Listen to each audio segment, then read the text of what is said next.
اعوذ باللہ من الشیطان الرجیم بسم اللہ الرحمن الرحیم السلام علیکم ورحمۃ اللہ وبرکاتہ۔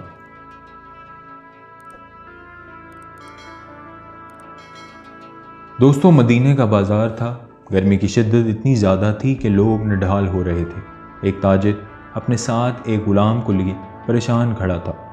غلام جو ابھی بچہ ہی تھا وہ بھی دھوپ میں کھڑا پسینہ پسینہ ہو رہا تھا۔ تاجر کا سارا مال اچھے داموں بک گیا تھا، بس یہ غلام ہی باقی تھا جسے خریدنے میں کوئی بھی دلچسپی نہیں دکھا رہا تھا۔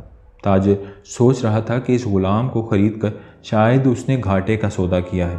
اس نے تو سوچا تھا کہ اچھا منافع ملے گا، لیکن یہاں تو اصل لاگت ملنا بھی دشوار ہو رہا تھا۔ اس نے سوچ لیا تھا کہ اب اگر یہ غلام پوری قیمت پر بھی بکا تو وہ اسے فوراً بیچ دے گا۔ مدینے کی ایک لڑکی کی اس غلام پر نظر پڑی تو اس نے تاجر سے پوچھا کہ یہ غلام کتنے کا بیچو گے؟ تاجر نے کہا کہ میں نے اتنے میں لیا ہے اور اتنے کا ہی دے دوں گا۔ اس لڑکی نے بچے پر ترس کھاتے ہوئے اسے خرید لیا۔ تاجر نے بھی خدا کا شکر ادا کیا اور واپسی کی راہ لی۔ مکہ سے ابو حذیفہ مدینہ آئے تو انہیں بھی اس لڑکی کا قصہ معلوم ہوا۔ لڑکی کی رحم دلی سے متاثر ہو کر انہوں نے اس کے نکاح کا پیغام بھیجا جو قبول کر لیا گیا۔ یوں واپسی پر وہ لڑکی، جس کا نام سبیتا بنت یار تھا، ان کی بیوی بن کر ان کے ہمراہ تھی، اور وہ غلام بھی مالکن کے ساتھ مکہ پہنچ گیا۔ ابو حذیفہ مکہ آ کر اپنے پرانے دوست عثمان ابن عفان سے ملے تو انہیں کچھ بدلا ہوا پایا اور ان کے رویے میں سرد مہری محسوس کی۔ انہوں نے اپنے دوست سے استفسار کیا کہ عثمان، یہ سرد مہری کیوں؟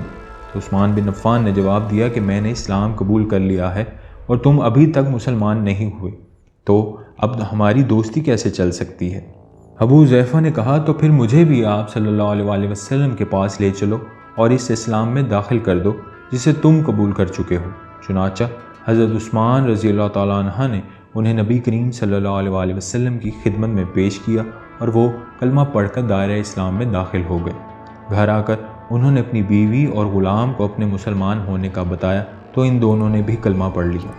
حضرت ابو حذیفہ رضی اللہ تعالیٰ عنہ نے اس غلام سے کہا کہ چونکہ تم بھی مسلمان ہو گئے ہو اس لیے میں اب تمہیں غلام نہیں رکھ سکتا، لہٰذا میری طرف سے اب تم آزاد ہو۔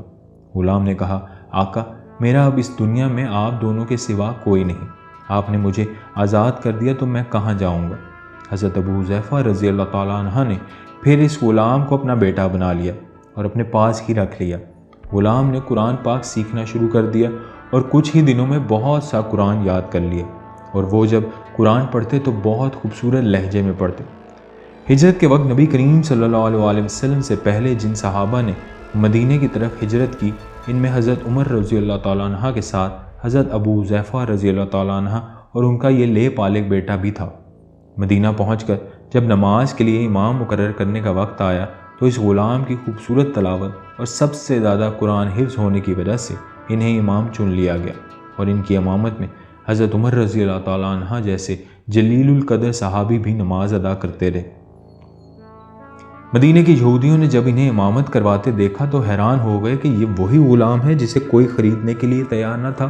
آج دیکھو کتنی عزت ملی ہے کہ مسلمانوں کا امام بنا ہوا ہے۔ اللہ پاک نے انہیں خوشگلو اس قدر بنایا تھا کہ جب آیات قرآنی تلاوت فرماتے تو لوگوں پر ایک محبت طاری ہو جاتی اور راہگیر رک کر سننے لگتے۔ ایک دفعہ ام المومنین حضرت عائشہ رضی اللہ تعالیٰ عنہ کو آپ صلی اللہ علیہ وسلم کے پاس حاضر ہونے میں دیر ہوئی۔ آپ صلی اللہ علیہ وسلم نے توقف کی وجہ پوچھی تو بولیں کہ ایک قاری تلاوت کر رہا تھا، اس کے سننے میں دیر ہو گئی، اور خوش الحانی کی اس قدر تعریف کی کہ آن حضرت صلی اللہ علیہ وسلم خود چادر سنبھالے ہوئے باہر تشریف لے آئے۔ دیکھا تو وہ بیٹھے تلاوت کر رہے ہیں۔ آپ صلی اللہ علیہ وسلم نے خوش ہو کر فرمایا، اللہ پاک کا شکر ہے کہ اس نے تمہارے جیسے شخص کو میری امت میں بنایا۔ کیا آپ جانتے ہیں کہ یہ خوش قسمت صحابی کون تھے؟ ان کا نام حضرت سالم رضی اللہ تعالیٰ عنہ تھا۔ انہوں نے جنگ موتا میں جام شہادت نوش کیا۔ اللہ کی کروڑوں رحمتیں ہوں ان پر۔